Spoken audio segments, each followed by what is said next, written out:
Prêchons Jésus. Depuis la semaine, là, il me répète ça à l'oreille. Prêchons Jésus. Prêchons Jésus. Il tourne ici, il dit prêchons Jésus. Il dit, mais je te prêche. Il dit, va leur dire. Actuellement, les gens ne prêchent pas Jésus. Je vous dis la vérité. Le moment, l'époque où les gens prêchaient réellement Jésus, les autorités craignaient Dieu. Même s'ils faisaient semblant, avec du respect. Les païens, ils ne venaient pas à l'église, mais ils respectaient l'église. Alléluia. Il y avait des problèmes sur la terre, mais ce n'était pas trop comme actuellement. Ce n'était pas trop. Donc, le Seigneur m'a dit, pour ne pas dire en introduction, avant de résumer même, lorsque nous sommes dans un pays, dans un village, une cité, où on ne prêche plus Jésus, les ténèbres émergent au-dessus de la lumière. J'ai demandé au Seigneur, mais pourquoi? Il dit, l'évangile donne la paix. C'est pourquoi tous les pays des Arabes, là, on dit qu'ils sont développés, mais ils n'ont pas la paix. Est-ce que vous savez ça? Toujours, il y a problème là-bas. Tu ne peux pas regarder l'actualité du 1er au 31 sans qu'un pays du Moyen-Orient sera touché. Il a demandé au Seigneur, il dit oui. C'est l'évangile qui donne la paix. Il dit, mais Israël aussi là. Toujours il y a un là-bas. C'est là le Seigneur m'a dit, mais qui t'a dit qu'Israël là? C'est les chrétiens. Touche ton frère, il faut dire, qui t'a dit qu'Israël là? C'est les chrétiens. Ce n'est pas les chrétiens. Dis prophète, prêche. Ce n'est pas des chrétiens, il te dit aujourd'hui. Ils ne sont pas chrétiens. Ils sont des juifs. Leur nationalité là. De toute façon, on dit ivoirien ici là-bas, on dit les hébreux. Les Israéliens ou bien les hébreux. Mais quand tu entends juif là, c'est religion. Ça vient du judaïsme. Ce n'est pas des chrétiens. Les gens pensent que comme Jésus il est né là-bas, les gens là, ils sont chrétiens. Ils ne sont pas chrétiens. Hein? Eux, ils tuent les chrétiens. Tu ne sais pas ça? D'accord? Acclame Jésus puissamment.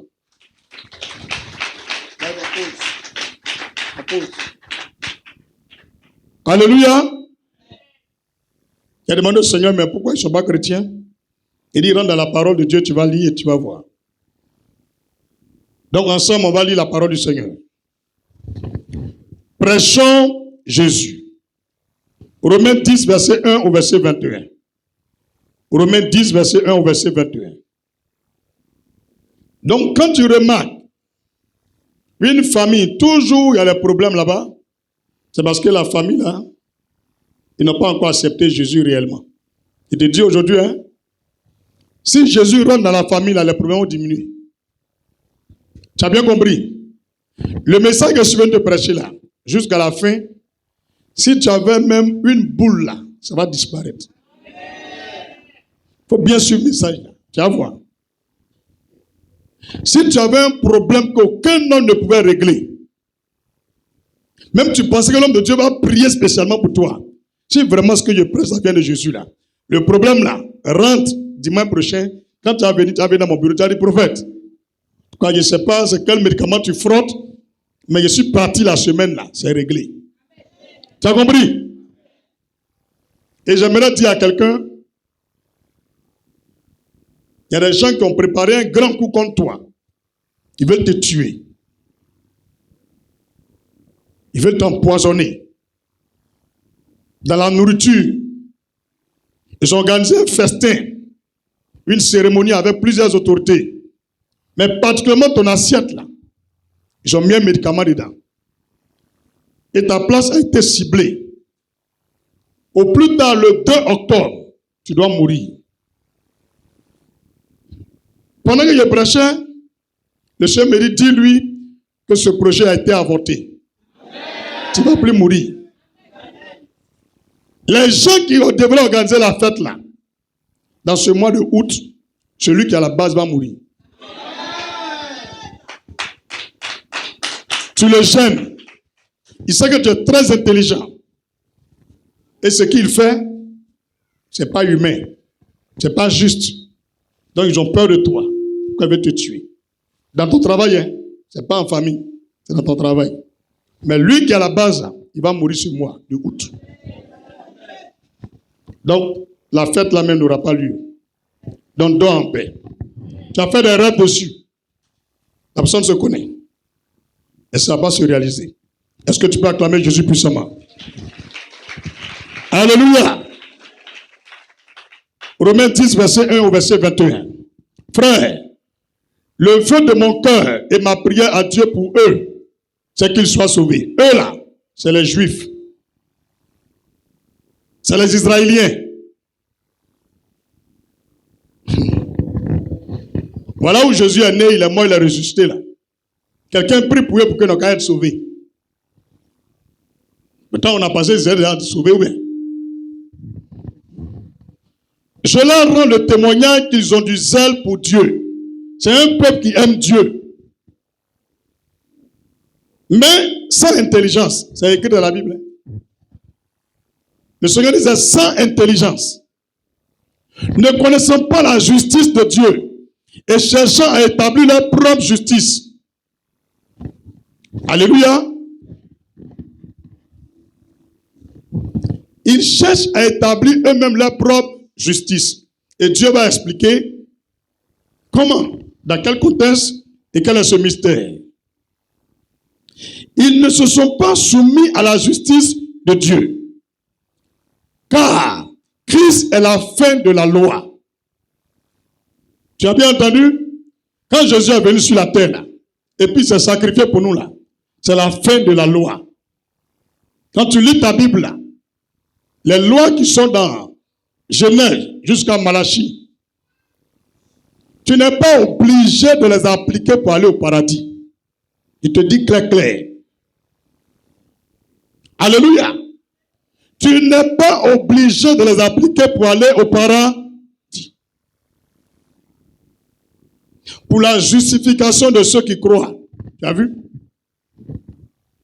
Pour la justification de ceux qui croient. Les fautes que tu as faites dont tu devrais payer, tu es justifié parce que tu crois en Jésus. Alléluia. Verset 5. En effet, Moïse définit ainsi la justice qui vient de la loi, c'est-à-dire ceux qui veulent pratiquer tout ce qui est dans Genèse jusqu'à Malachie pour vivre là. Dieu va expliquer dans le verset 5. L'homme qui mettra ces choses en pratique vivra par elles. Si tu veux pratiquer toutes les lois de Dieu là, tu ne dois pas enfreindre à une seule loi pour aller au paradis. Si tu enfreins à une seule loi, tu vas en enfer. Il faut bien écouter le message d'aujourd'hui. Que tu sois musulman, païen, bouddhiste, maïkari, franc-maçon, féticheur, comien, un athée, j'aimerais juste te dire simplement, est-ce que quelqu'un m'entend?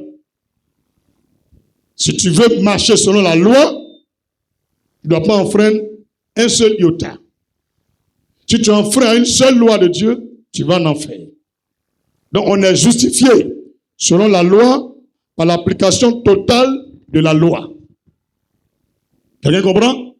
Donc la loi est dure. Dites-moi, nous qui sommes dans cette salle, vous qui êtes en ligne, qui depuis la naissance qu'aujourd'hui n'a jamais enfreint une seule loi? Qui a appliqué toutes les lois? Verset 6. Mais voici comment parle la justice qui vient de la foi. Dis la justice qui vient de la foi. Ne dis pas en ton cœur qui montera au ciel. C'est en faire descendre Christ. Ou qui descendra dans l'abîme. C'est faire remonter Christ d'entre les morts. Que dit-elle donc? La parole est près de toi, dans ta bouche et dans ton cœur. Or, c'est la parole de la foi que nous prêchons. Prêcher Jésus-Christ, c'est prêcher la parole de la foi. Nous, on ne prêche pas la parole de la loi. Quand tu es chrétien là, tu ne vis plus par la loi, tu n'es pas sauvé par la loi, mais par la foi. Il faut bien écouter ça. Alléluia. Je continue. Verset 9. Si tu confesses de ta bouche le Seigneur Jésus, et si tu crois dans ton cœur que Dieu l'a ressuscité des morts, tu seras sauvé. La bouche et le cœur. Tu confesses et tu crois dans le cœur, tu es sauvé. Tu confesses de ta bouche et tu crois dans ton cœur, tu es sauvé. Verset 10. Car c'est en croyant du cœur qu'on parvient à la justice. C'est en croyant du cœur qu'on parvient à la justice. Est-ce que tu as bien compris? C'est en croyant du cœur qu'on parvient à la justice. Toute ta vie est justifiée si dans ton cœur tu crois réellement en Jésus. Une vraie croyance totale. Tu ne partages pas cette croyance avec une autre divinité, ou un fétiche, ou une amulette, ou un gris-gris. 100% Jésus. Alléluia. Virgule. Et c'est en confessant de la bouche qu'on parvient au salut. On croit du cœur, on a la justice. Si on confesse par la bouche, on a le salut. Selon ce que dit l'Écriture. Selon ce que dit l'Écriture. Qu'est-ce que ça veut dire? Tant que tu fermeras ta bouche et tu ne vas pas confesser les choses, tu n'auras jamais le salut. Salut, il avait dit sauver. C'est pas forcément, bon, quand les gens entendent salut, pas c'est paradis en même temps. Non, non. Le salut, c'est aussi la délivrance. Le salut, là, c'est aussi la délivrance. Devant un danger, devant un problème, devant une injustice, devant une oppression, si tu es sorti de là, tu as eu le salut. Donc, tout problème que tu as là, si tu n'ouvres pas la bouche pour parler, il n'y a pas de délivrance. C'est ce que ça veut dire. Et la même autorité se manifeste avec le nom de Jésus. Tant que tu ne confesses pas Jésus, les sorciers vont te piétiner. Il n'y a pas de salut. C'est sous leur joug. Tu as compris maintenant? La croyance, c'est pour ta justification. La confession, c'est pour ta délivrance. Tu as compris maintenant? Donc, c'est la bouche qui libère l'homme. C'est ta bouche-là qui te libère. Pas d'aujourd'hui, il ne faut plus négliger ta bouche. Même te mets à genoux quelque part. Comment ça dit? Seigneur Jésus, je refuse de finir cette année en tant qu'un chômeur. Je déclare l'emploi à durée indéterminée à ma faveur. Au nom de Jésus. Tu viens de confesser. C'est ce qui va arriver. C'est différent de Seigneur. S'il te plaît, donne-moi du travail. Ça, c'est prière.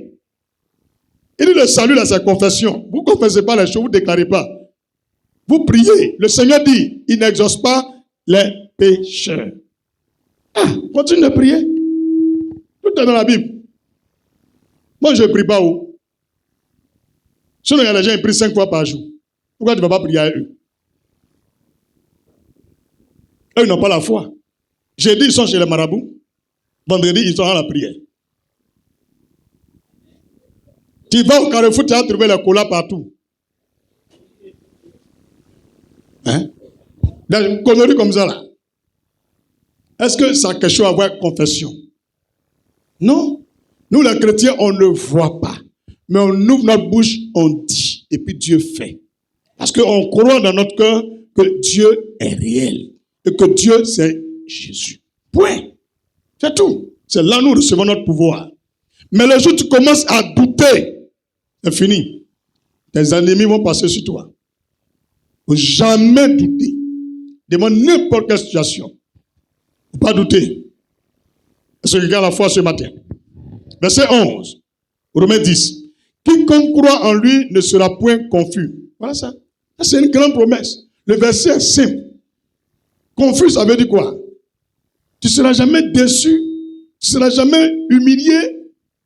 Les gens ne vont pas se moquer de toi, se railler de toi pour dire, oh, il n'a pas dit les chrétiens. Voilà, maintenant, les mélanger. Toi, un verset celui là-bas. Il dit, tu ne seras jamais confus. Tu Tu ne seras point confus. Tu as bien compris? Si tu mets ta confiance en Jésus, il n'y aura jamais de confusion. Même quand tu penses que Dieu t'a laissé, il ne t'a pas laissé. Parce que c'est en lui que tu as mis ta confiance. Tout ce que tu fais, c'est pour sa gloire que tu as fait. Il est avec toi au départ, il sera à la fin. Verset 12. Il n'y a aucune différence en effet entre le juif et le grec. Dis prophète, qu'est-ce que ça veut dire? Où est les Européens là? Grec, la Grèce là, c'est en Europe non? Donc je suppose les Français, les Italiens, tout cela, c'est ce qu'on appelle les Grecs. Les Juifs là, c'est ceux qui sont en Israël. Donc les Grecs là sont venus à eux leur religion. Les Juifs aussi ils ont leur religion. Donc lui qui parle ici c'est l'apôtre Paul. Pendant qu'il parle là, il dit il n'y a pas de différence entre les deux. Les deux c'est la même chose. Est-ce que je peux relire? Verset 12. Il n'y a aucune différence en effet entre le juif et le grec, puisqu'ils ont tous un même Seigneur, qui est riche pour tous ceux qui l'invoquent. Ça vous te dit, les païens et puis les chrétiens, là, il n'y a pas de différence. Tous le même Seigneur. Les Israéliens, là, leur Dieu n'est pas au-dessus du Dieu des chrétiens. C'est le même Seigneur. Mais il y a quelque chose qui va venir, qui va changer les choses. Dis prophète, montre-nous ça. Verset 13. Car quiconque invoquera le nom du Seigneur sera sauvé. C'est là la différence. Tant qu'ils ne peuvent pas invoquer Jésus, eux, ils ne sont pas sauvés. Il n'y a pas deux dieux. Je te dis la vérité. Il n'y a pas 5 dieux, il n'y a pas 20. Il y a un seul Dieu. Une personne qui dit qu'elle prie Dieu et puis qui n'aime pas son prochain, c'est le diable qui prie. Même tu es venu faire du mal à quelqu'un, tu le vois en train de prier, il faut laisser finir sa prière. Prière là, c'est pas éternité, il va finir forcer, ou bien c'est seulement le diable qui peut interrompre la prière de quelqu'un. Un enfant de Dieu ne peut pas interrompre la prière de l'autre. Même moi-même, je suis chrétien. Quand je vais à la boutique et quand je vois il est en train de prier, je me tais, je me mets à côté ou bien je reviens. Mais quand les gens nous voient prier, ça leur fait mal. C'est maintenant, il y a un de mes pasteurs qui était de permanence, il dit, il y a les lieutenants qui sont passés ici, que c'est le préfet de police qui les a envoyés. Qu'il y a des voisins, je sais pas, il y a un vieux imam, tout près de là, qui est parti là-bas, qui dit que nous, on empêche le quartier de dormir. Que matin, midi, soir, on fait bruit ici. Prière, là, lui, il appelle ça bruit. Dis amen. Il dit, matin, midi, soir, nous, on fait bruit. Dans les bâtiments se plaignent. Moi, je n'étais pas là, on m'a appelé pour me dire. Donc, il a dit, mon petit, il faut dire au lieutenant que ce problème-là, c'est déjà réglé à longtemps. Hein. Il y a un commandant, Anna jette quelque chose là. Ceux qui s'occupent de nuisances sonores là, vous connaissez, non? Voilà. Il est venu rencontrer le vieux là. Il a mené son enquête. Il a vu que c'est faux ce que le vieux dit. En vérité, dans le quartier ici, il y a quelqu'un qui prie dans la même mosquée que ce vieux et qui dit, prophète, moi j'aime ton affaire. Tu es quelqu'un, tu es bien, je ne peux pas te faire du mal. Dans Covid là, tu as donné un sac de riz à ma femme. Et ça, on a mangé. Moi, je suis musulman, toi, tu es chrétien. Fais attention, le vieux imam là, il a demandé qu'il va tout faire pour que l'église en a fermé. Est-ce que tu comprends? J'ai dit, tu es sûr? Il dit oui. Il est vivant, il est là. Hein? Donc, je lui ai dit, ok, il n'y a pas de problème. Si c'est Dieu qui m'a envoyé, Dieu veut ce pouvoir-là. Mais si c'est moi-même je suis venu, le vieux imam va réussir son projet. Acclame Jésus encore.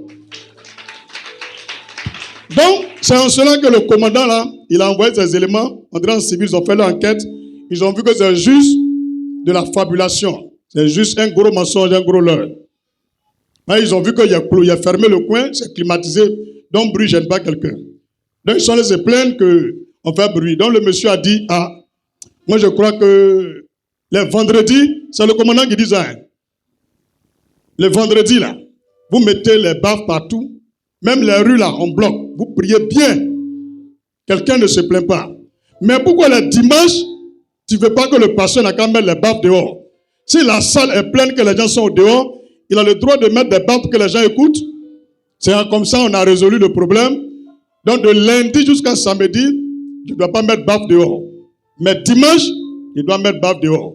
Le vieux là est parti dire au préfet de police que dimanche même lui, il ne veut pas qu'on a qu'à mettre baffes dehors. Dis, on va où là? C'est quel pays ça? Et à quoi ils sont envoie des officiers ici? C'est pas gentil. C'est pas gentil. Vous voyez? Vous avez vu la vérité? Ça dérange. Donc moi, il a demandé au vieux, à 4 h du matin, quand tu tousses dans le micro tous les jours, là, moi ça me gêne. À 4 h, moi, il donne. Donc les mégaphones, vous mettez sur toutes les mosquées là. Faites rentrer ça dans les mosquées. Parce que ça nous gêne. Donc il lui a dit, tu vois, si nous tous on veut se plaindre là, quelqu'un ne pourra plus être libre pour prier. Mais moi, je ne te fais pas ça. Donc laisse-moi en paix. Laisse-moi en paix, tranquille. Il a eu honte. Il a marché quoi, il est parti. Alléluia. Donc j'aimerais vous dire que l'évangile, ça dérange. Ce qui m'a plu chez le commandant, il dit, mais c'est un pays laïque, que le jour des chrétiens, c'est dimanche. Le jour des musulmans, c'est vendredi. C'est pourquoi on vous laisse la liberté, même quand vous barrez route, là, on ne dit rien. Donc laissez les chrétiens aussi prier. Si ce n'est pas dimanche, que c'est un autre jour, il vous gêne, vous pouvez venir vous plaindre. Donc j'aimerais dire à tous nos autorités dans la Côte d'Ivoire, le dimanche là, c'est nous notre jour de prière. Que nos frères musulmans nous laissent prier tranquillement. C'est un pays laïque. Laissez-nous prier tranquillement. Propre. J'espère que c'est rentré. Acclame Jésus pour la vérité. Alors que ce vieux-là, quand il y avait carême musulman là, il prend ce qu'il lui donne avant. Ces enfants-là, ils rentrent dans l'église là. Ils viennent, il leur donne les petits cadeaux et puis ils s'en vont. Est-ce que c'est comme ça on vit? Ton ennemi n'est pas loin. C'est lui qui te dit bonjour tous les jours là. Lui, il a passé, ils n'avaient pas dit son nom. Mais ils ont dit son nom. Dis avec moi, tu es vaincu. Toi et ton projet, c'est avorté au nom de Jésus. Donc, priez pour les églises en Côte d'Ivoire. Priez pour les églises en Côte d'Ivoire. Un vrai pasteur ne peut jamais porter plainte contre une mosquée parce que les gens crient ou ils ont barré la route. Quand même tu viens en voiture, tu vois, ils ont barré là. Malgré que tu vas faire grand tour là, on se retourne ou bien? C'est pas gentil. C'est pas gentil. C'est pas gentil. Que le président Aldo n'a qu'à sciencer. Sa femme, il a appris qu'elle est chrétienne. Elle est juive. Ou bien? Voilà. Donc si elle prie, lui aussi prie. Ils n'ont qu'à laisser les chrétiens vont prier. Dis amen puissamment. Acclame Jésus puissamment.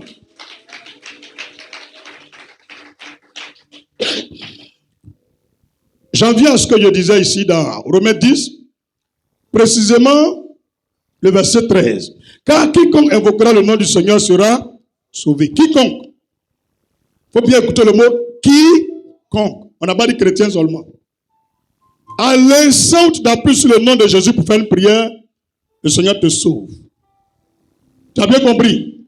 Donc qu'il soit dans un bar, qu'il soit homosexuel, sa foi se passe entre lui et puis Jésus. Ton jugement ne peut pas empêcher sa relation avec Dieu. Si Dieu n'est pas content de lui pendant qu'il invoque, il va le reprendre lui-même. Tu peux lui prêcher la vérité, même le reprendre, l'exhorter à changer. Mais tu n'as pas le droit de lui dire qu'il va aller en enfer. Dis amen puissamment. Le dernier jugement appartient à l'Éternel. Ce n'est pas un homme qui donne le dernier jugement. Les juges, les magistrats peuvent donner le jugement. Les pasteurs, les prophètes peuvent donner le jugement. Les fidèles, les responsables peuvent donner le jugement.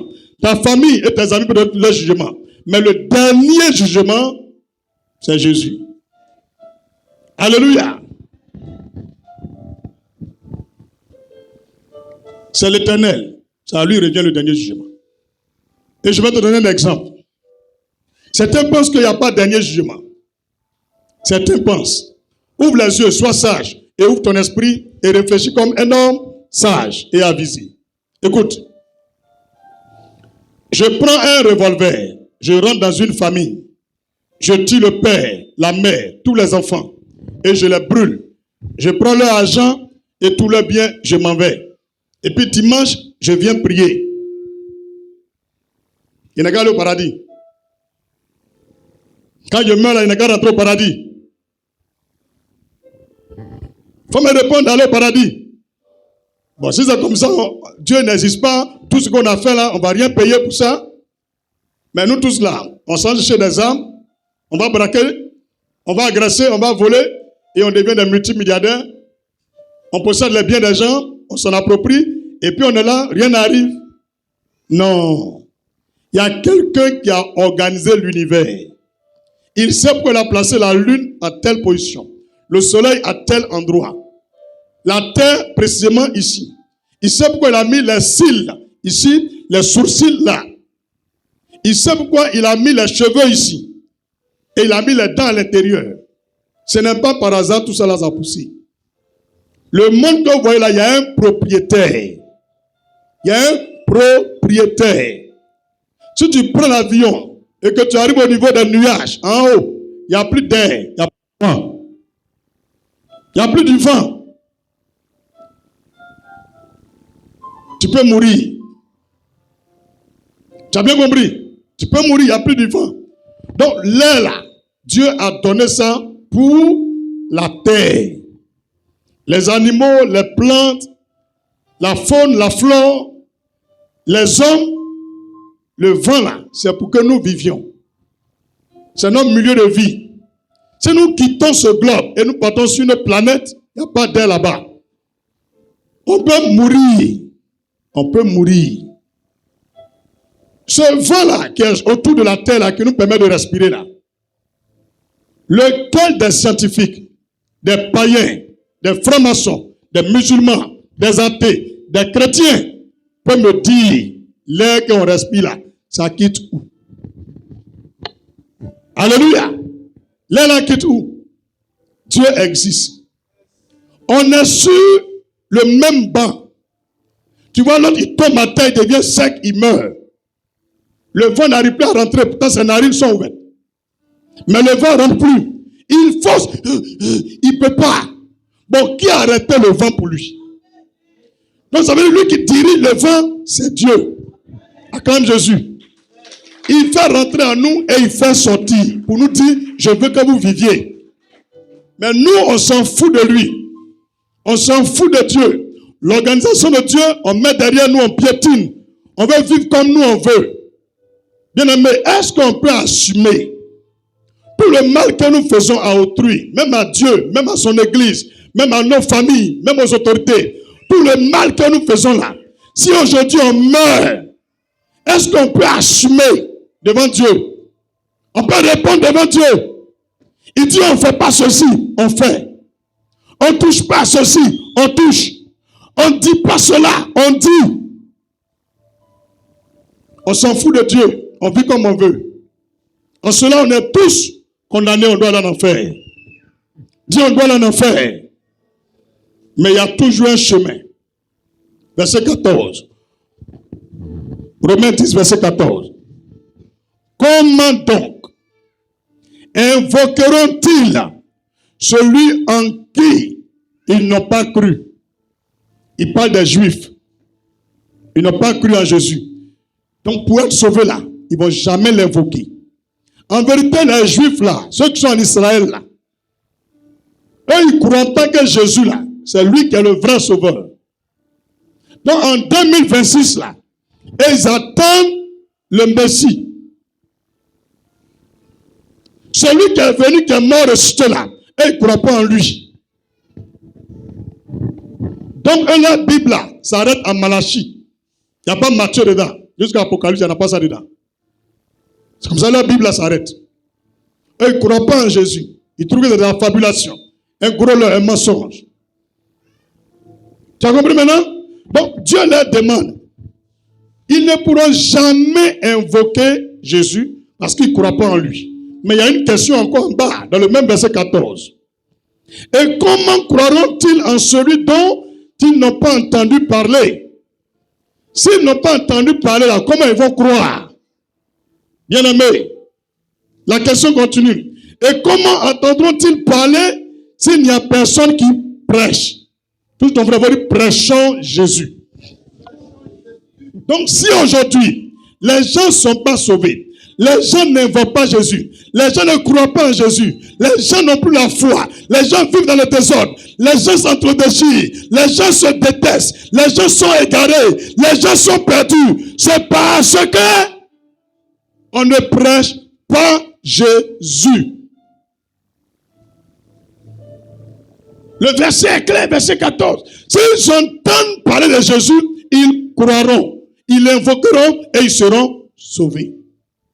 Mais s'ils n'entendent pas parler de Jésus, comment ils vont croire? Et comment ils vont l'invoquer? Alléluia. Alléluia.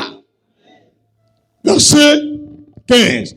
Et comment y aura-t-il des prédicateurs s'ils ne sont pas envoyés, selon qu'il est écrit? Qu'ils sont beaux les pieds de ceux qui annoncent la paix, de ceux qui annoncent de bonnes nouvelles. Voilà ce que Dieu dit. Qu'ils sont beaux les pieds de ceux qui annoncent la bonne nouvelle. Et il nous pose la question, s'il n'y a personne qui a été envoyé, comment on peut prêcher? Donc ça veut dire qu'il y a des faux pasteurs. Dis prophète, qu'est-ce que ça veut dire? Si tu prêches Jésus et que Jésus-Christ t'a pas envoyé, ta prédication est sans effet.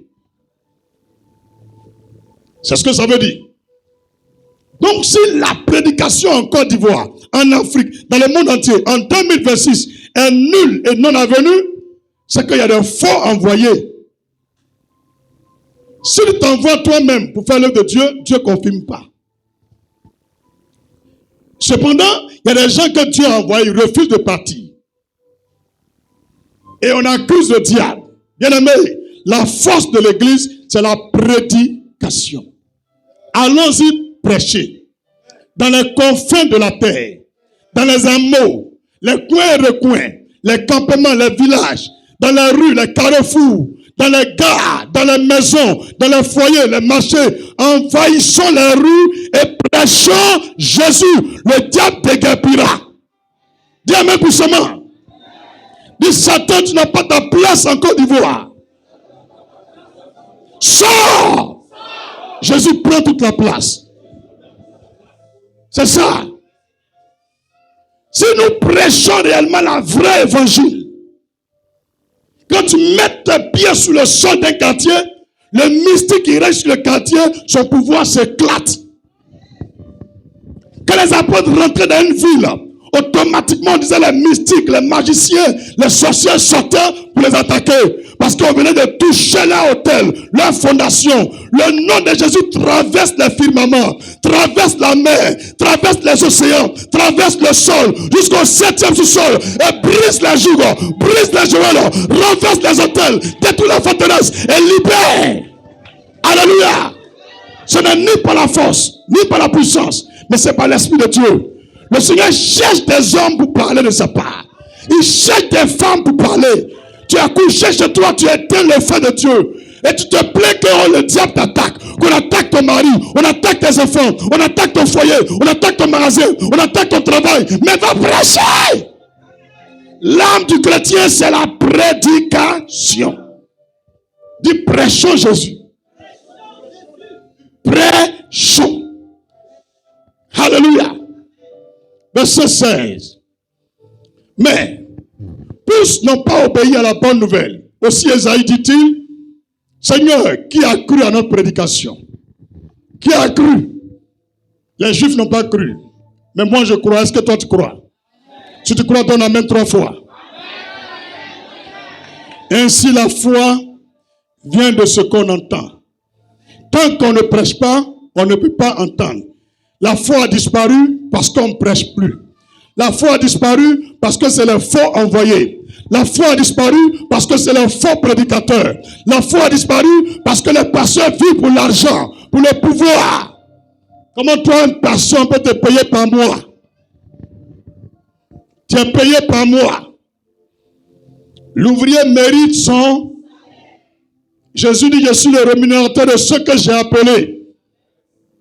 Ce n'est pas au gouvernement de rémunérer quelqu'un. Ce n'est pas à Donald Trump de rémunérer quelqu'un. Ce n'est pas à Emmanuel Macron de rémunérer quelqu'un. Quand on fait l'œuvre de Dieu, notre employeur s'appelle Jésus.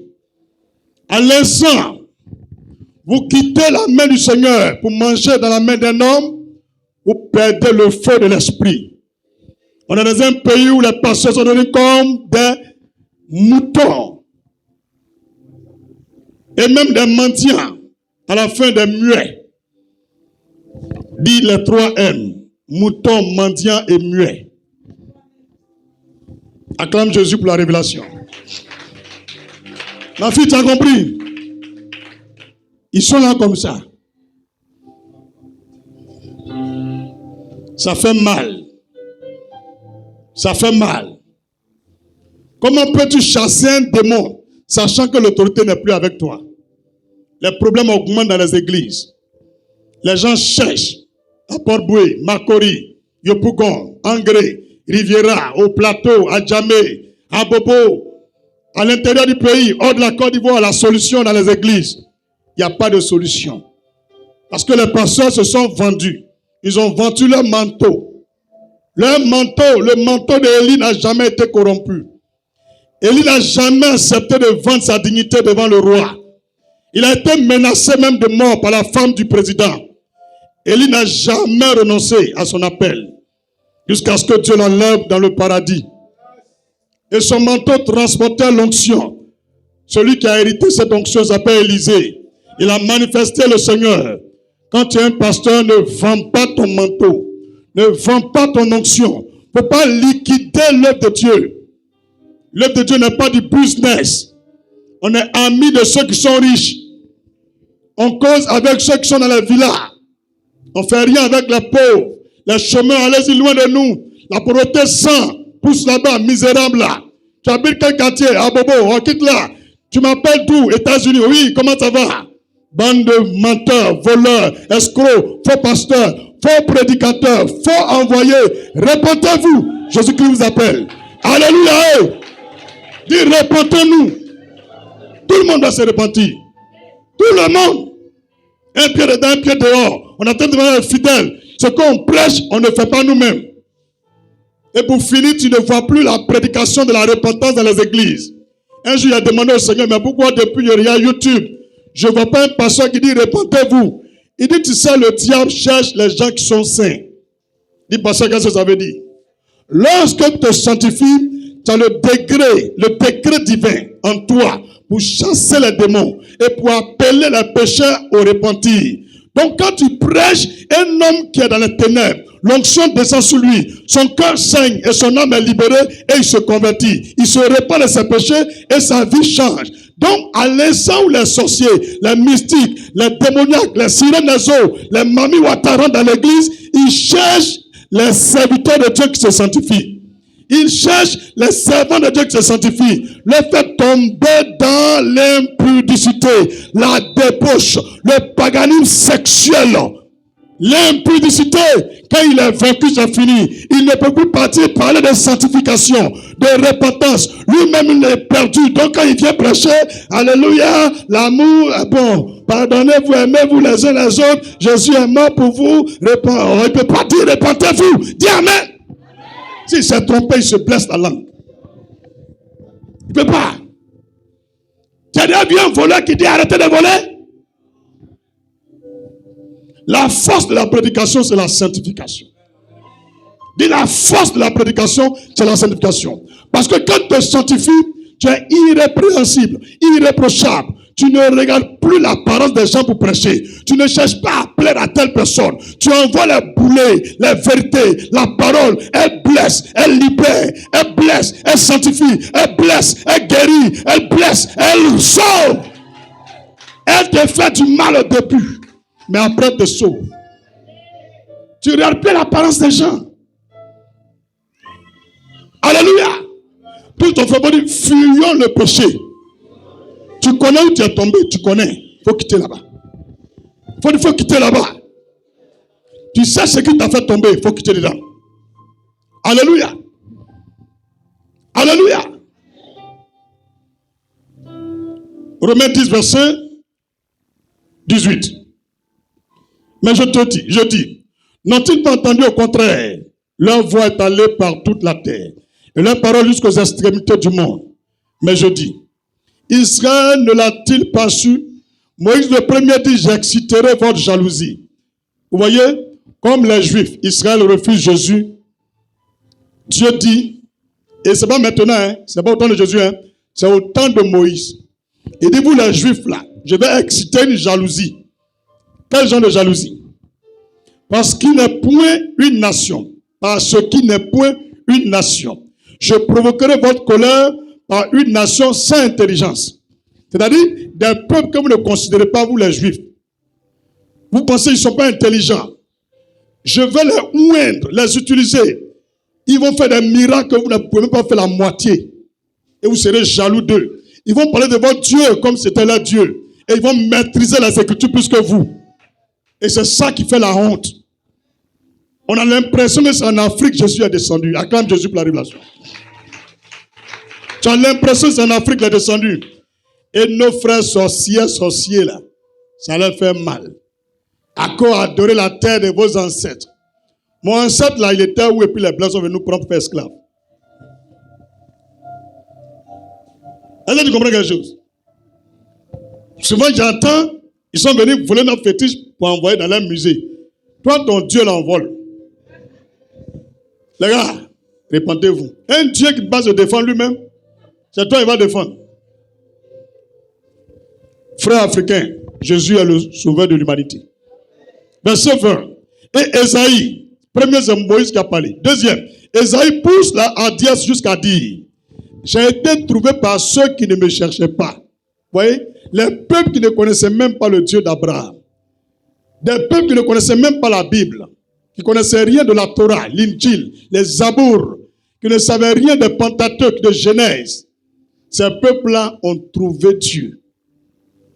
Je me suis manifesté à ceux qui ne me demandaient pas. Mais au sujet d'Israël, il dit, j'ai tendu mes mains tous les jours vers un peuple rebelle et contredisant. Acclame Jésus de Nazareth. À travers cette histoire, je vais dire quoi? Ce message s'adresse particulièrement à tous ceux qui connaissent la vérité, mais qui refusent la vérité. Ils refusent de se convertir. C'est à eux que je suis venu parler. On est en 2026. Les gens meurent, les gens naissent. Quand tu es déjà né, sache que c'est la mort qui viendra. C'est la mort. Mais partiras où? Partiras-tu où? C'est où tu vas aller? C'est où tu vas aller après ta mort? Au paradis ou en enfer? Touche ton frère. Il faut dire au paradis ou en enfer? C'est un doute de Jésus. Dis à ta soeur, dis à ton frère, tu doutes de Jésus? Tu doutes de lui? Je vais te montrer un grand secret que les gens ne t'ont pas raconté. Ce qui a fait que les Juifs ont douté là. Voilà l'histoire, voici son origine. Alors il est Matthieu 28, verset 1 à 15. Matthieu 28, verset 1 à 15. C'est à cause de cette histoire-là que les Juifs là, ils n'ont pas cru en Jésus. Écoutez, vous allez voir. Matthieu 28, verset 1 au verset 15. Après le sabbat, à l'aube du premier jour de la semaine, Marie de Magdala et l'autre Marie allèrent voir le sépulcre. Et voici, il y eut un grand tremblement de terre, quand un ange du Seigneur descendit du ciel, vint rouler la pierre et s'assit dessus. Son aspect était comme l'éclair et son vêtement blanc comme la neige. Les gardes tremblèrent de peur et devinrent comme morts. Mais l'ange prit la parole et dit aux femmes, pour vous, ne craignez pas, car je sais que vous cherchez Jésus qui a été crucifié. Alléluia. Il n'est point ici. Il est ressuscité. Comme il avait dit, venez voyez le lieu où il était couché. Et allez promptement dire à ses disciples qu'il est ressuscité des morts, et voici, il vous précède en Galilée. C'est là que vous le verrez. Voici, je vous l'ai dit. Un ange croise les deux maris et lui annonce la résurrection du Seigneur. Et même atteste qu'elle peut venir voir de leurs propres yeux le lieu où ils ont enterré Jésus, ça veut dire son tombeau, était vide.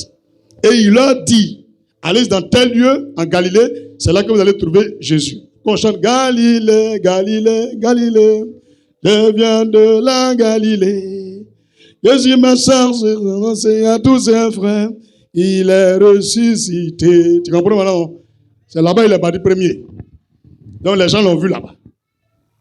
Tu as compris? Mais ce que les anges ont dit là, et ils vont aller au ciel ou bien? Et puis les deux femmes là, si elles vont raconter aux gens, ils vont croire. Est-ce qu'ils vont croire? Ils vont dire qu'elles mentent. Donc allons-y au verset 8. Vous allez voir la suite. Elle s'éloigna promptement du sépulcre avec crainte et avec une grande joie. Et elle courut porter la nouvelle aux disciples. Et voici Jésus vint à leur rencontre et dit, « Je vous salue. » Elles s'approchèrent pour saisir ses pieds et elles se prosternaient devant lui. Alors Jésus leur dit, « Ne craignez pas. Allez dire à mes frères de se rendre en Galilée. C'est là qu'ils me verront. »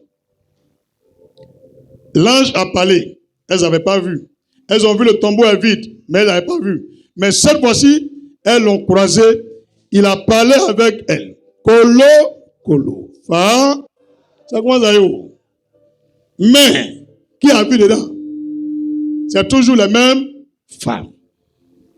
Et acclamez pour les femmes de l'église. J'ai dit. Si tu vois une église avance là, c'est que les femmes là évangélisent. Si une femme fait à talakou de quelque chose, patate. Faut dire moi patate. Faut mettre femme devant ton affaire. Faut mettre ta voix. Si une femme est contre toi, tu es foutu.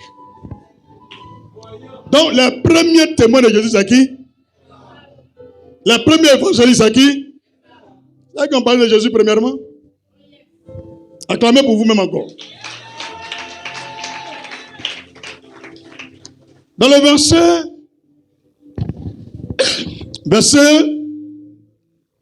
9. Et voici Jésus vint à leur rencontre et dit, « Je vous salue. » Elles s'approchèrent pour saisir ses pieds. Il leur dit, elles se prosternèrent devant lui. Alors Jésus leur dit, « Ne craignez pas, allez dire à mes frères de se rendre en Galilée. C'est là qu'ils me verront. » Pendant qu'elles étaient en chemin, quelques hommes de la garde, dit quelques hommes de la garde. Où est bien l'histoire, non? C'est les femmes qui sont en train de parler. Personne n'a encore vu Jésus. Et avant qu'elles vont aller dire, et puis lui va arriver, les gardes là, les corps habillés qui ont surveillé le sépulcre de Jésus là, ça tombe là. Tu sais pourquoi? Ils sont allés dire au président que quand le monsieur là vivait là, il dit s'il meurt là, 3 jours après il va ressusciter. Donc le président a appelé le ministre de la Défense et puis le ministre de l'Intérieur.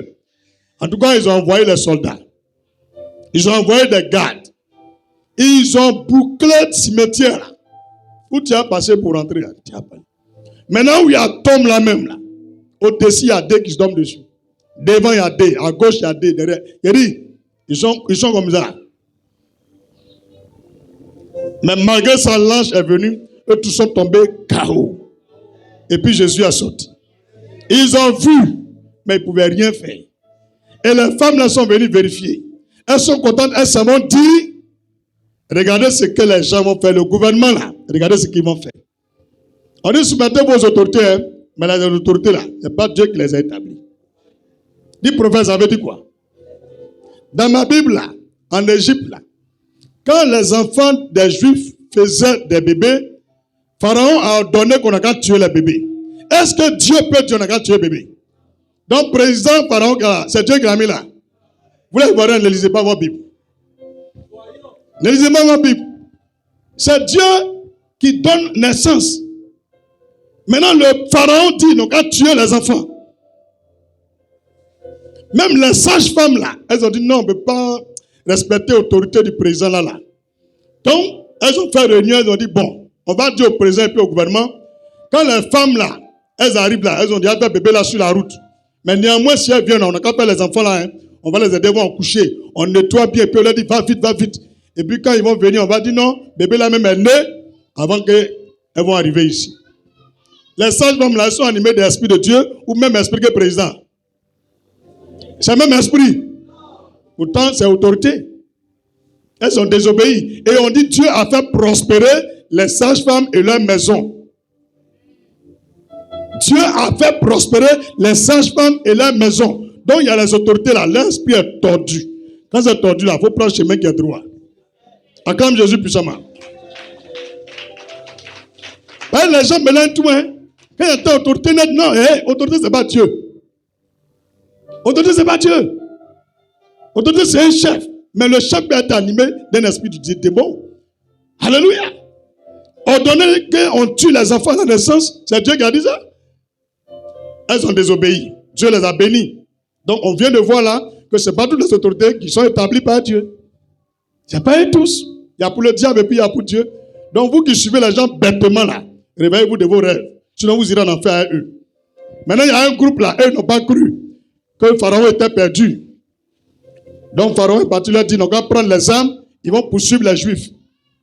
Quand ils sont arrivés devant la mer là, Dieu a dit à Moïse, il faut soulever ton bâton, mets sur la mer. Quand Moïse a soulevé son bâton, la mer était fendue. Les Juifs ont commencé à traverser.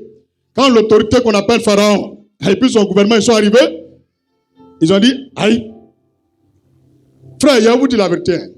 Même si on dit tu es bête, quand tu vois la mer, elle les vagues, quelqu'un soulève bois, et puis la mer se divise en deux. Il est en train de marcher dedans. C'est même Kiki là qui est en bas de toi. Tu vas te retenir.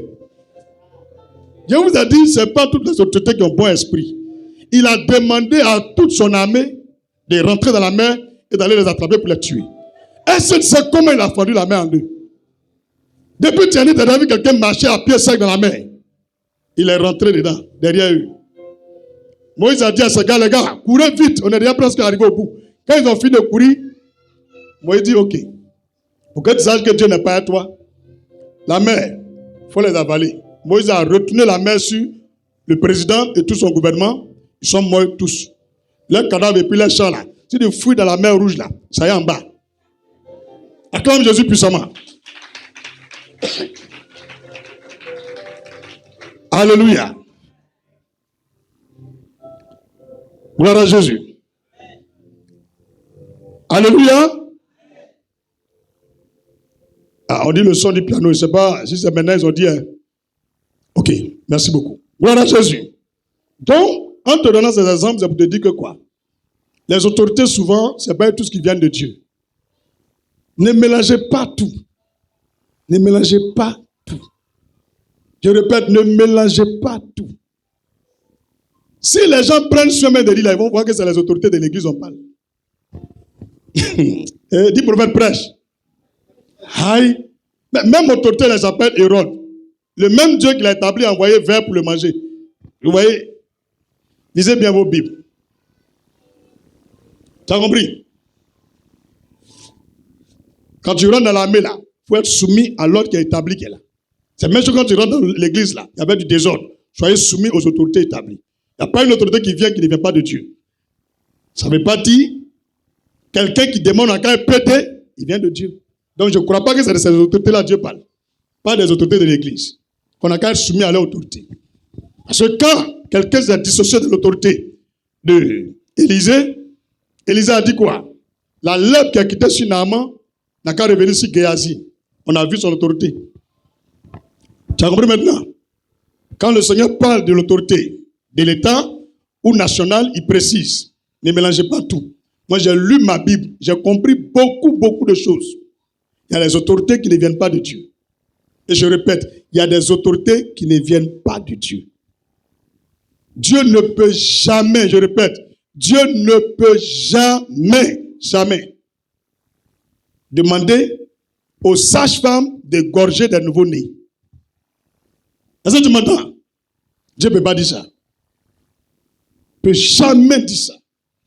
Et voici quelqu'un, on vient lui dire, les sages-femmes là, il dit sages-femmes, les gardes là, ils ont vu à leurs yeux, non? On va voir si autorité là, il écoute la parole de Dieu. Dis prophète avançons. Matthieu 28, verset 11. Pendant qu'elles étaient en chemin, quelques hommes de la garde là, c'est autorité mais c'est pas autorité. C'est le corps habillé, entraient dans la ville et annonçaient aux principaux sacrificateurs tout ce qui était arrivé. Donc les gens qui dirigent la ville sont allés leur expliquer. Qui dirigent l'église sont allés leur expliquer. Qui dirigent les clergés, ils sont allés leur expliquer. Les grandes autorités sont allés leur dire, ah, voilà ce qui est arrivé. On était là vraiment, tout ce que Jésus l'a dit quand il était vivant, ça s'est réalisé. Hein. On a vu des gens descendre du ciel. Au début, on pensait que c'était des lumières. Un coup, c'est des hommes. Mais ils ont un éclat surnaturel. En tout cas, on veut partir les pousser, on ne peut rien. Même nos épées, mais on est tombé. Je regarde mon voisin, écoutez, lui, il est KO. Tout le monde était KO. On les regarde, mais on ne peut rien faire. Même vous ne pouvez pas parler. Et ils sont venus rouler caillou là. Ils ont sorti Jésus. Ils marchaient. Ils ont levé les bonnes et puis il est parti à eux. Mais quand il a son visage, ça brillait comme ça. Ils sont allés expliquer ça aux autorités. Si c'est toi, tu ne dois pas te convertir là. Regardez ce que l'autorité là va faire. Regardez, hein. Vous dites que ça vient de Dieu là, regardez. On peut continuer? Verset 12. Ceux-ci, après s'être assemblés avec les anciens et avoir tenu conseil, donnaient aux soldats une forte somme d'argent. Ils sont corrompus. Tout ce que quelqu'un faut dire, les autorités là, ici là, ils sont corrompus. Ça écrit, mais c'est pas écrit. On dit quelqu'un est ressuscité et il donne l'argent. Il faut dire, tiens là, c'est pour faire quoi? Vous ne lisez pas vos Bibles. Moi, je ne suis pas l'homme comme ça. Hein. Si ce que tu fais là, ce n'est pas dans la lumière de la parole de Dieu, moi, il quitte derrière toi. Même si c'est mon papa, il quitte derrière toi. Ma femme me connaît. Si ce que tu as fait là, ce n'est pas dans la Bible, moi, je ne suis pas dedans. C'est entre toi et puis le Seigneur, moi, je ne suis pas dedans. Champion, paradis là, c'est Dieu, hein? Est-ce que vous savez ça? Hey, faut pas te gâcher pour toi. L'argent que tu me donnes là, c'est pour faire quoi, monsieur le président? C'est pour faire quoi? Pour dire, le Dieu là, c'est pour quoi? Je vais te dire que Jésus a ressuscité, toi tu me donnes là. Dis prophète, on n'a pas fait béret à l'église. Il faut dire béret biblique. Verset 13, écoute le béret. Quand ils ont fini de donner l'argent là, écoutez ce qu'ils vont dire. Matthieu 28, verset 13. En disant, dites, c'est un ordre de mensonge. Des autorités qui mentent. Il y a la population, un autre gros on est intelligent et ils mentent. On a qu'à vivre dans le mensonge. Je ne peux jamais vous suivre. C'est un fou qui peut suivre un menteur. Moi, je ne peux jamais suivre un menteur. Même si tu veux pas raser ma tête à un machette, je ne peux pas te suivre. Jamais, Cham Coco. Un menteur quoi? Quelqu'un qui te dit bonjour, pourtant il est 22h. Faut dire il est grave. Et puis tu vas dire non, il n'est pas encore matin, dis tais-toi. Bonjour, il faut répondre bonjour. Ah, vas-y. C'est la nuit. Ça, on vit là. Dis c'est ça qui est là. Vous ne lisez pas vos Bibles, c'est ça qui est là, c'est ça. La corruption, partage l'argent. L'argent là, c'est une machine qui fabrique. Vrai argent là, c'est l'or. Ça, on ne peut pas partager. On veut un gouvernement qui va commencer à utiliser les pièces d'or pour faire des monnaies d'échange. Il n'y a pas de trafic dedans. On ne peut pas trafiquer ça. Papier qui est là. On peut partir remplir avion. Et partager aux gens. Il y a vu un petit documentaire là. Les djihadistes là. Les terroristes au nord là. Burkina, Mali là. Il y a un avion qui a quitté quelque part dans un pays d'Occident. Aller partager paquet d'argent. Tellement les terroristes sont contents, ils ont filmé, ils ont mis sur Internet. Avant qu'ils vont supprimer là, les gens ont déjà capturé. Vous leur donnez notre argent pour fabriquer. C'est sur quel droit ils sont allés partager là-bas? On a l'impression que l'argent met trop dans la ville. Tu es assis, tu regardes TikTok, une petite fille de 15 ans, 16 ans. Parce que quand tout c'est chic. Il y a un vieux bête là qui lui donne 40 millions. Dis à quoi de moi, à quoi est né? Greli. Non, ma belle, ton truc à doux. Un coup 40 millions. Ouais. T'es chi. Et puis tellement, elle voit la vie est facile, elle vient mettre comme ça devant l'écran. Et bien avec quoi? 40 millions. Tu es sûr que si l'argent ça avait travaillé pour avoir là, elle peut exposer comme ça. Les braqueurs, regardez TikTok maintenant, arrêtez d'agresser les gens en moto. Regardez TikTok, ils sont là. Ou bien les avos. Aïe. Les gens, ils vont chercher l'argent en faisant livraison pour nourrir. Laissez-les. Il y a l'argent. Venez vous asseoir, regardez TikTok, vous allez les voir.